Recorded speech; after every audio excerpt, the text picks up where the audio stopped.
Hello guys and welcome back to CS with Mr. G. Today in our programming unit we are going to look at the term arrays, which is something that I've used before today. However, in this lesson we need to go over the basic understanding of why we use arrays and when we would use them. We need to be able to declare and use one-dimensional and two-dimensional arrays, and again understand the difference between these two terms, 1D and 2D. And finally we need to be able to write values into an array, so putting values inside of an array, and then also read values from an array. So we need to extract the data out and obviously print it out or just see what's inside the array using certain techniques. So just to confirm what an array actually is, an array is a storage feature in programming which allows us to store multiple values in a single place. So the easiest way for me to explain this is to jump straight into an example. And what we've got is a class of 30 pupils where we are storing information about each individual pupil. So technically what we could do is create 30 separate variables for each pupil and give it a meaningful name such as pupil 1, pupil 2, and so on and so forth. Then in the pupil 1 details, I would put the name of that pupil, pupil 2 and pupil 3, so on and so forth for all 30 pupils, giving us a total of 30 variables, which technically would work. However, using this method could become very untidy and could lead to errors later on in the program if we needed to do something with all 30 pupils at once. So a much more efficient way of doing this would be to store all the pupils in one place, which is what we call an array. So here in pseudocode, I've created a pupils array and it contains the same names as here, however in a list with each pupil being stored separated by a comma. So the two key things to point out just to get us started are the square brackets at the beginning and end of an array and the commas which separate the values between each element of the array, which is essentially the same as having these three variables over here. Now what's also important for arrays is that all elements in an array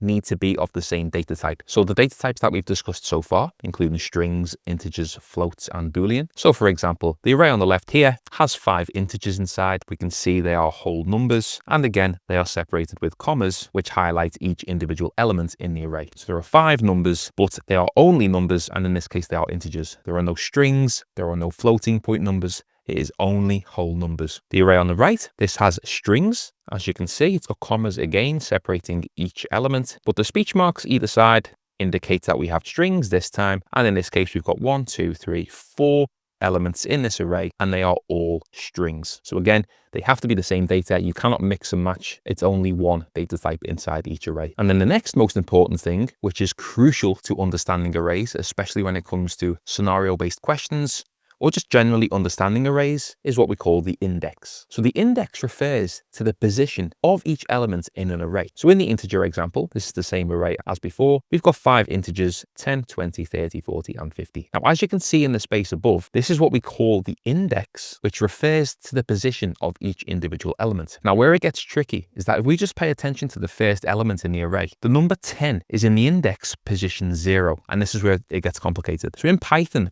starts counting from 0 when it comes to the index. So the first element in the array, so 10 in our example, is in what we call position 0 in the integer array here. Index 2 refers to the number 30, although it's the third item in the list as we go 1, 2, and 3. But integer array square brackets 2 inside is referring to the data inside this position, which we can see here. And this is referring to the number 30 as the square brackets here indicate the position of the array, not the data inside. So again, the square brackets, guys, play a vital role in referring to the positions in an array. And once you get your head around this, which will come with practice, you'll be able to understand arrays and then hopefully use them in your programs or in your pseudocode questions. What we can also do is modify elements inside of an array using these square brackets. So in the bottom example here, if the array was called numbers, which it's not, I've made a slight mistake there, but if we imagine this is called numbers as well, numbers square brackets 2 equals 35 would put 35 into this index, which would replace the number 2, which we've mentioned before, which contains 30, and it will put the 35 in this position and completely overwrite this number, and it would store 35 instead of 30. But again, pay attention to these square brackets as this is referring to the position, to the index of that array, and again, we'll put the data inside this position. So far in this lesson and previous lessons, the only arrays that you will have seen are one-dimensional arrays, so a 1D array. And what we can imagine here is one row of information, again of the same data type stored in a single array. So in this example, I have an array called ages, and it contains 5 elements, and they are integer numbers 14, 15, 14, 16, and 15. As we've mentioned, we have the square brackets referring to the index. So ages position 0 refers to here, which is number 14, and ages position 4 refers to this one, which is 15. Remember, counting starts from 0. So 0, 1, 2, 3, and 4. Now, what we can also do in arrays, which is what some students find quite difficult, is add an extra dimension to the array. And this is where this term 2D arrays comes in. And what we need to imagine here is that the data is being stored in a table with rows and columns. If you can start to visualize these tables when it comes to using 2D arrays, your programs and the questions in the paper 2 exam will become much more easy to understand once you can get your head around these 2 dimensions. So in this example, we're storing data about 3 students who have 4 different subjects in school. So we've got 3 students and they all take 4 subjects. I'm storing the grade of each subject in my array using the 2 dimensions, which adds an extra set of square brackets for each student. So here is the opening of the array. This is the first dimension. And then straight away, I've gone into a second square bracket, which indicates the second dimension within the array called marks. So the array is called marks and it has 2 dimensions. Now where it's tricky is that we don't label each dimension in the array. We only give the array one name,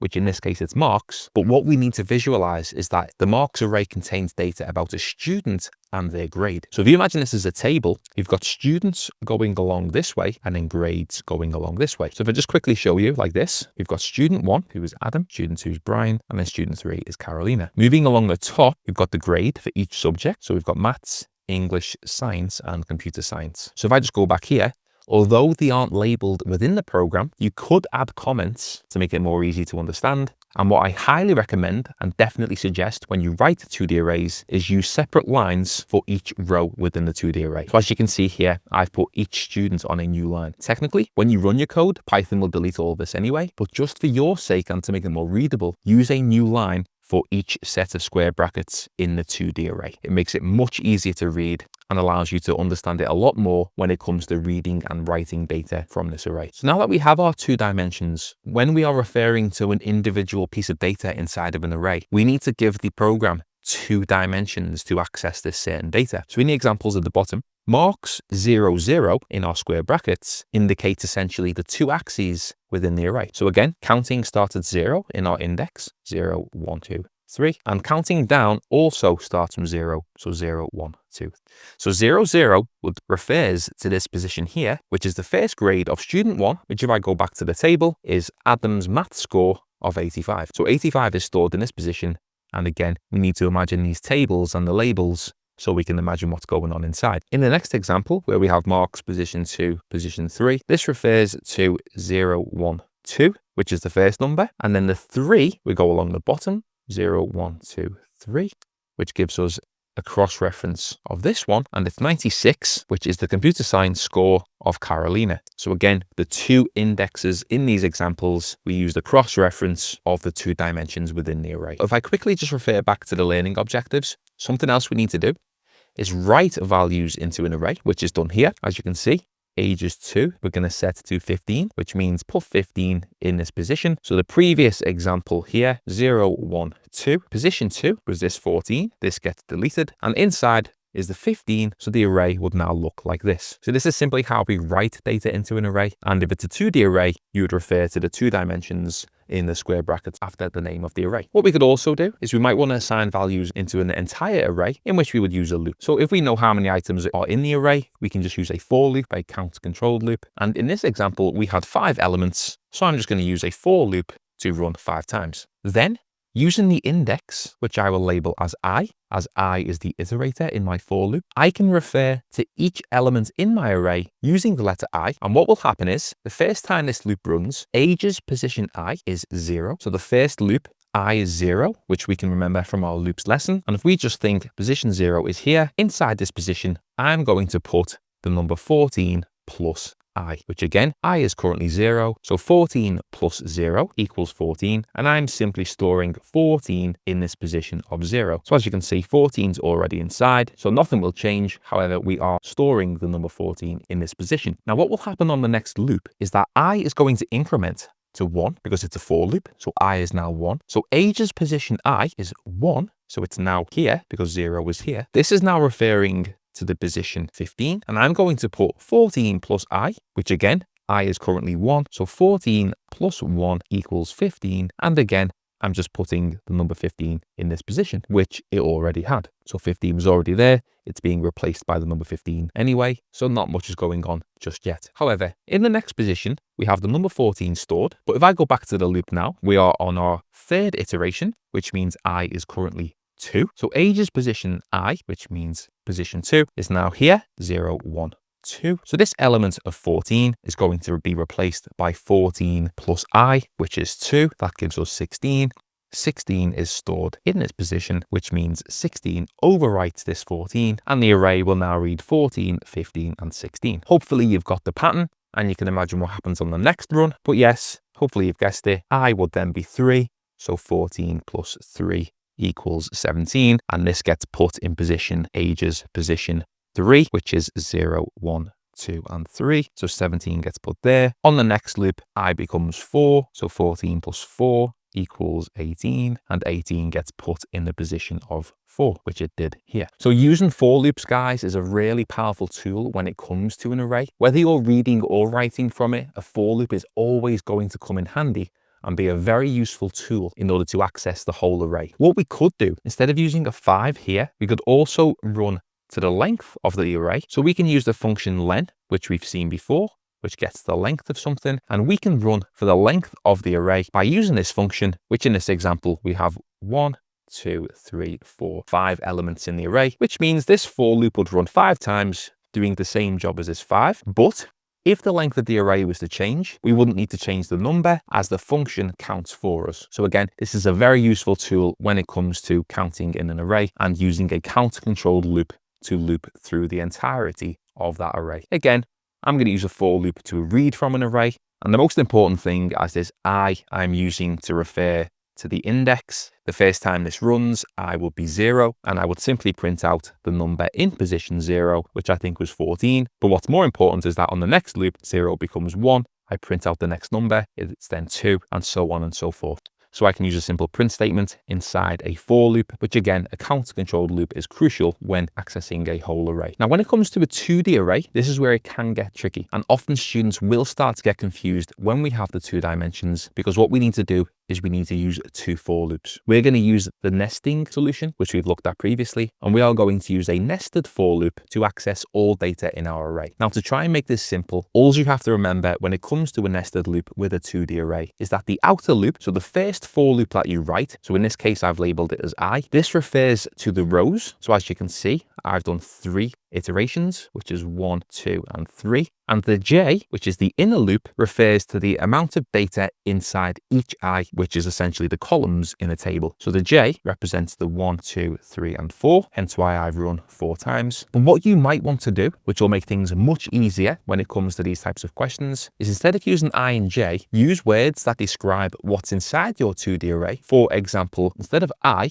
could put for students, and this just helps me realize that this for loop is counting the amount of students in my 2D array. I know what's inside my array, and I know that each row is represented by a student. And likewise, instead of using the letter J, I could call this grades, as I know that each column represents a different subject within each element of the array, and in this case, they represent the grades of the student. So this is a much better practice and something I highly recommend when it comes to writing counter-controlled loops or for loops when you are accessing a 2D array. I'm just going to clear these markings so I can explain what's going on in this example. And like I've said, in my example, the I represents the students, which is the outer loop. So in the first run, I is going to be 0, which means I am accessing this student here. So this for loop, I'm currently accessing student 1 and student 1 only. The loop inside, which will run 4 times, is going to run 4 times before I move on to the next student. So I is not going to change to 1 until J has looped from 0 to 3, or in other words, looped 4 times. So this loop inside is going to run 4 times since there are 4 subjects. And once J has reached its 4th iteration, I will then move on to I equaling number 1, which is student 2 here. So again, let's just go back to I equaling 0, which means student 1. And what will happen is print marks IJ. Remember, I is 0, and inside this loop, J is going to change from 0, 1, 2, and 3, meaning I will print out 85, 90, 88, and 92 before I becomes 1, and I will do the same again for this row and print out 78, 85, 80, and then 88, which again, the J is going to increment on the inner loop until again, I move on to I position 2, and then I print out the marks of student 3, where I'll print out 90, 95, 92, 96, and the whole thing will come to a halt as I will have reached the third iteration. So using these tips, guys, and using these little recommendations that I've said, so labeling your I and your J as meaningful identifiers, understanding the table of the 2D array where you've got rows and columns. By doing this, hopefully it will make sense when it comes to using these examples in the exam, as I know it's quite difficult to understand, but this is the best that I can explain. So to finish off, I just want to refer to these arrays in pseudocode so we know what they look like in pseudocode. And something that we need to do in pseudocode, which we don't need to do in Python, is declare our arrays, which, as we've mentioned in Unit 7, declare is written with like this. We then give the array a name. So the ages example from before, we would call ages. We then use a colon, refer to the array as an array, and then use the squared brackets to indicate how many elements are inside the array. And then finally, we have to declare what data type is inside the array. So although in Python, I can see that these are whole numbers, and that's fine, in pseudocode, I have to determine what type of data is being used in the declaration line, which you can see here. And then to put data inside the array, it's pretty much the same, except I don't use an equal sign. I use the arrow, as always, as with any assignment statement that we've seen in pseudocode so far. Your 2D array, very similar. However, after we declare the array here, we have to determine how many elements are in the rows and then how many elements are in the columns. So very similar, we use a comma to separate the two values. And again, we determine what type of data is inside the 2 dimensions. And likewise, same as Python, except we use an arrow. But just to recap, the declare statement is very, very important when it comes to pseudocode, especially in your paper 2 exam. So a very difficult topic there, guys. I hope you've managed to understand a little bit about 2D arrays, but just knowing that 2D arrays exist and that they have the 2 sets of square brackets to determine the X and the Y, or the rows and the columns. Hopefully that gives you the little start that you need in order to understanding 2D arrays in practice. But by all means, write these in Python, write the examples that I've used today in Python and see what happens. And then in a later lesson, I will use them in some scenario-based questions, which will hopefully give you an insight of how they can be used. So as always, guys, thank you very much for watching. There is one lesson left in Unit 8, which is reading and writing from a text file. But well done for making it this far. And like I've said, this is a very difficult subject, and I hope you've managed to grasp even just a little bit in today's lesson. Okay, guys, see you again in the next video.